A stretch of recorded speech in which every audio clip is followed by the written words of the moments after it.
Hello everyone, आप सभी का स्वागत है आपके अपने चैनल टैट वॉरियर्स में। फ्रेंड्स, आई एम शिल्पी सिंघल। हर बार की तरह इस बार भी हम अपनी वीडियो में एक नया टॉपिक लेकर आए हैं, जो टॉपिक है मुगल साम्राज्य। फ्रेंड्स, हमने आज की वीडियो के द्वारा ये बताने वाले हैं कि मुगल साम्राज्य की नींव किसने डाली और कैसे इसकी जड़ें भारत में फैलती गई। तो फ्रेंड्स, ज़्यादा समय ना लेते हुए हम अपनी आज की इस वीडियो को शुरू करने जा रहे हैं। मुगल साम्राज्य की नींव भारत में बाबर ने डाली थी। बाबर के भारतीय अभियान के समय भारत की राजनीतिक दशा अत्यंत दयनीय थी। यहाँ के राजा अपनी सीमा विस्तार के लिए आपस में झगड़ते रहते थे। उनमें राजनीतिक एकता का अभाव था। फ्रेंड्स, जिस वक्त भारत में बाबर के द्वारा आक्रमण किया गया था, उस वक्त जो यहाँ के राजा थे वो आपस में अपने राज्य की सीमा को बढ़ाने के लिए आपस में लड़ाई झगड़े किया करते रहते थे, जिसके कारण उनकी आंतरिक शक्ति यानी जिसके कारण उनमें एकता नहीं थी। तो पूरी इस बात का पूरा फायदा बाबर ने उठाया और साथ ही विदेशी आक्रांताओं ने भी इस बात का भरपूर लाभ उठाया, जिसके कारण उन्हें बहुत आसानी से यहाँ आक्रमण करने में फायदा मिलता था, क्योंकि एक राज्य पर आक्रमण करने के बाद दूसरा राज्य उसकी सपोर्ट के लिए नहीं आता था, उसकी रक्षा के लिए नहीं आता था। तो फ्रेंड्स, इसका ही पूरा फायदा बाबर ने भी उठाया। आगे इसमें जानेंगे। फ्रेंड्स, बाबर के भारत पर आक्रमण करने के निम्नलिखित कारण थे, जिनमें सबसे पहला था भारत की राजनीतिक स्थिति, दूसरा तैमूर का उत्तराधिकारी होना और सीमा बढ़ाने की चाहत। फ्रेंड्स, राजनीतिक स्थिति से तात्पर्य यही कि जहाँ के राजा आपस में ही एक दूसरे से लड़ते थे, उन्हें अपनी सीमा के अलावा और किसी से कोई मतलब नहीं था। हर किसी को अपनी राज्य की सीमा बढ़ानी थी, चाहे इसके लिए पड़ोसी राज्य से लड़ना पड़े या किसी और से। साथ ही इस बात का भी उन्हें कोई फर्क नहीं पड़ता था कि किसी राज्य पर किसी अन्य विदेशी आक्रांता ने भी आक्रमण किया है, वो एक दूसरे के मैटर में कभी इंटरफेयर करते ही नहीं थे। इसके बाद तैमूर का उत्तराधिकारी होना। फ्रेंड्स, बाबर तैमूर के उत्तराधिकारी थे, जिसका उन्होंने पूरा फायदा भारत में आक्रमण करते वक्त उठाया। इसके बाद सीमा बढ़ाने की चाहत। फ्रेंड्स, हर एक राजा में अपने राज्य की सीमा बढ़ाने की चाहत होती ही है। बाबर में भी वो चाहत थी। उन्होंने काबुल से आके भारत में आक्रमण करने के लिए, अपनी सीमा बढ़ाने के लिए ये मिशन भारत में भी शुरू किया। इसके बाद फ्रेंड्स, अब हम जानेंगे बाबर के बारे में कि बाबर कौन थे। मिर्ज़ा ज़हीरुद्दीन मोहम्मद बाबर। फ्रेंड्स, इनका पूरा नाम था ज़हीरुद्दीन मोहम्मद बाबर और मिर्ज़ा इनकी उपाधि थी, जो फ्रेंड्स होता है ना शहंशाह, बादशाह, इस तरह की उपाधि। फ्रेंड्स, बाबर जो थे भारत पर आक्रमण करने से पहले काबुल, कंधार और समरकंद आदि जैसे राज्यों पर भी विजय प्राप्त कर चुके थे। इन सभी में विजय पाने के बाद उन्होंने भारत में आक्रमण करना शुरू किया। फ्रेंड्स, ये बात सबसे ज़्यादा ध्यान देने वाली है कि वो बाबर ही थे जिन्होंने सबसे पहले अपनी सेना में तोप शामिल की, जिसका पूरा फायदा उन्होंने उठाया था। इसके बाद फ्रेंड्स, आगे है इसमें हमारा बाबर का शासनकाल 1526 से 1530 तक रहा। बाबर का जन्म 14 फरवरी 1483 को फरगना में हुआ। बाबर अपने पिता उमर शेख की ओर से तैमूर का वंशज और अपनी माँ कुतलग निशा की ओर से चंगेज का वंशज था। फ्रेंड्स, ये बात ध्यान देने वाली है कि वो चंगेज खां और तैमूरलंग इन दोनों के वंशज के तौर पे भारत में अपना आधिपत्य स्थापित करना चाहते थे। इसके बाद अगली फ्रेंड्स इसमें आती है हमारी बाबर खैबर दर्रे से होकर भारत में आया। ये बात ही फ्रेंड्स ध्यान रखने वाली है कि बाबर खैबर दर्रे से होकर ही भारत में आया। बाबर को भारत में आक्रमण करने का आमंत्रण इब्राहिम लोदी और दौलत खां ने भेजा। कहा जाता है कि बाबर को भारत में आने का निमंत्रण राणा सांगा द्वारा भी दिया गया। फ्रेंड्स, बाबर स्वयं भारत में आक्रमण करने के लिए नहीं आए थे। उनको जो यहाँ के गवर्नर थे, लाहौर के गवर्नर थे इब्राहिम लोदी और दौलत खां, इन्होंने ही उन्हें यहाँ आक्रमण के लिए आमंत्रित किया था। फ्रेंड्स, ऐसा भी सुनने में आया है कि ऐसा मैंने कई जगह पर पढ़ा भी है कि बाबर को भारत में आक्रमण करने का जो निमंत्रण था वो राणा सांगा यानी जो मेवाड़ के राजा थे राणा सांगा, उनके द्वारा भी दिया गया। फ्रेंड्स, जो उनके लिए एक बहुत बड़ी भूल साबित हुई थी। इसके बारे में फ्रेंड्स हम आगे पढ़ेंगे।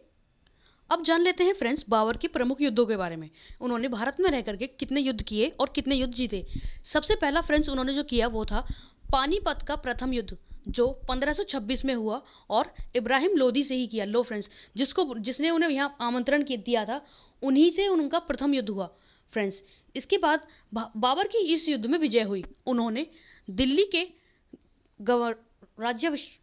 दिल्ली के राजा होने के तौर पर उन्होंने जब इस युद्ध को जीत लिया तो उन्होंने खुद का राज्याभिषेक किया और मुगल साम्राज्य की नींव भारत में डाली।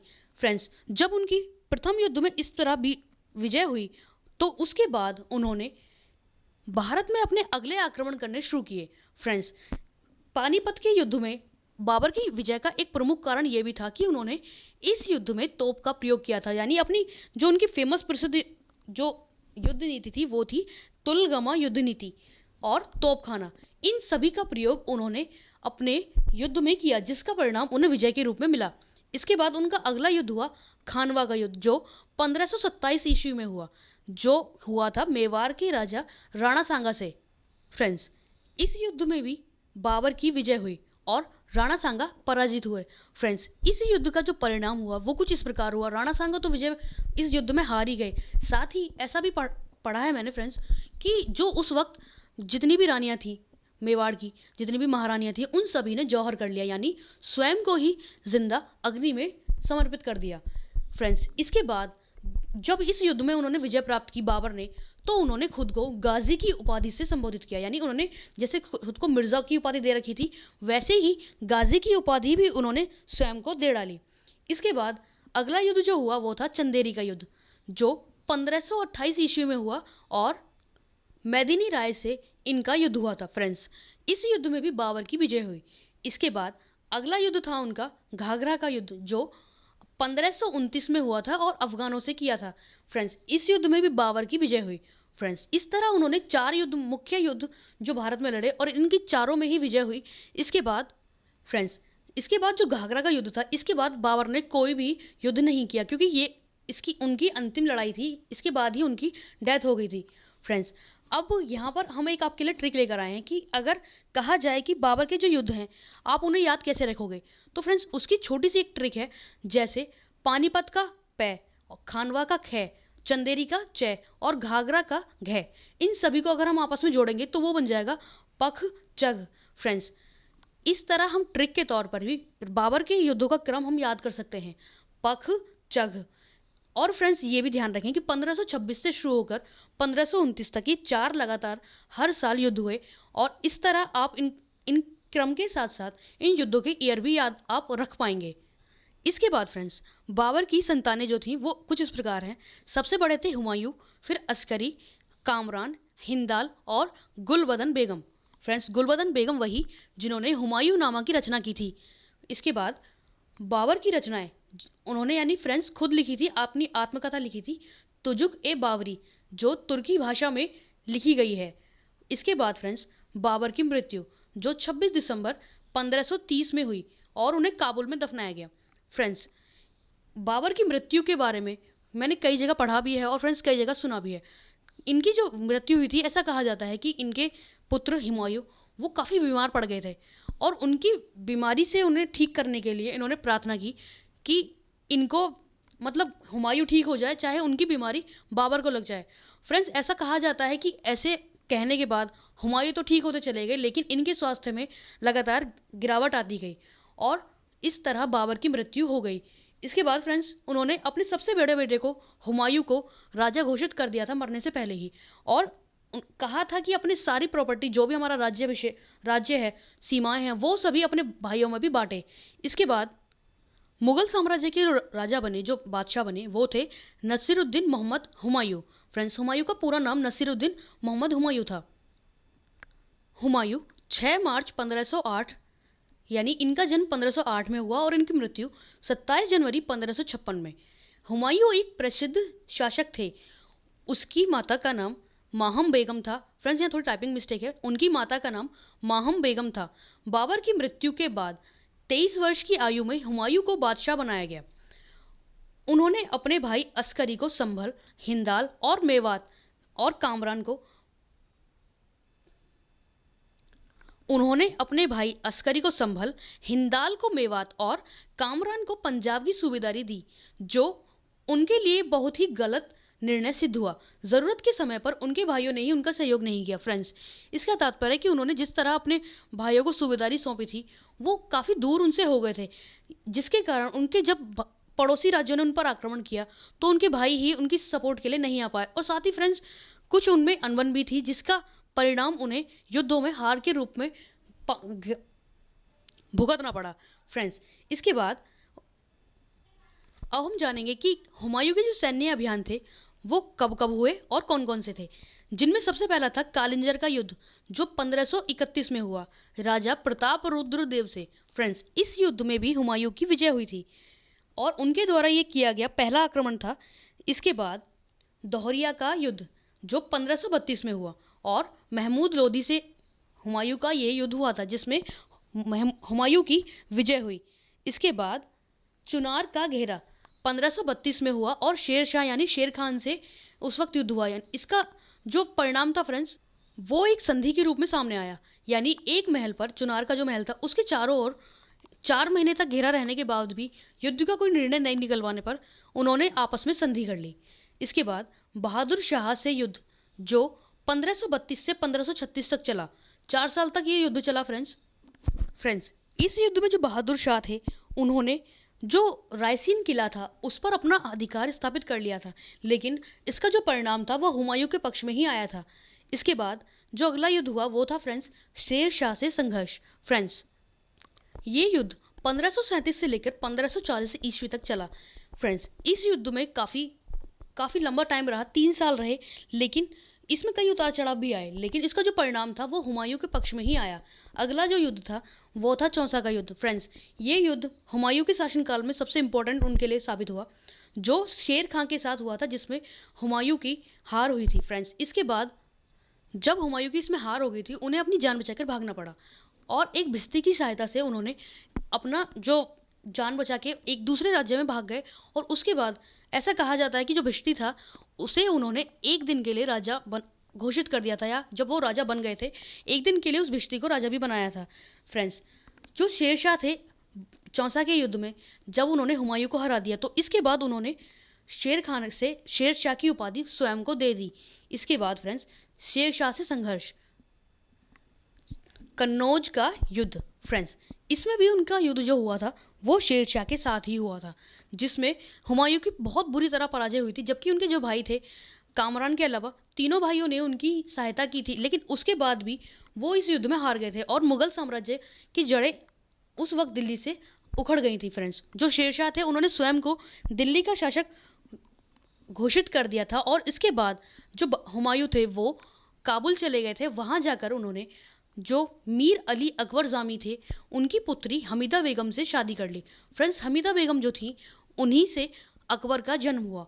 इसके बाद फ्रेंड्स उसके बाद जो अगला युद्ध हुआ वो था मच्छीवाड़ा का युद्ध। यानी जब काबुल से हुमायूं ने दोबारा से भारत में आने का प्रयत्न किया तो उस वक्त उन्होंने एक मच्छीवाड़ा का युद्ध हुआ था जो अफगान सरदार नसीब खां और तातर खां इनके मध्य हुआ था।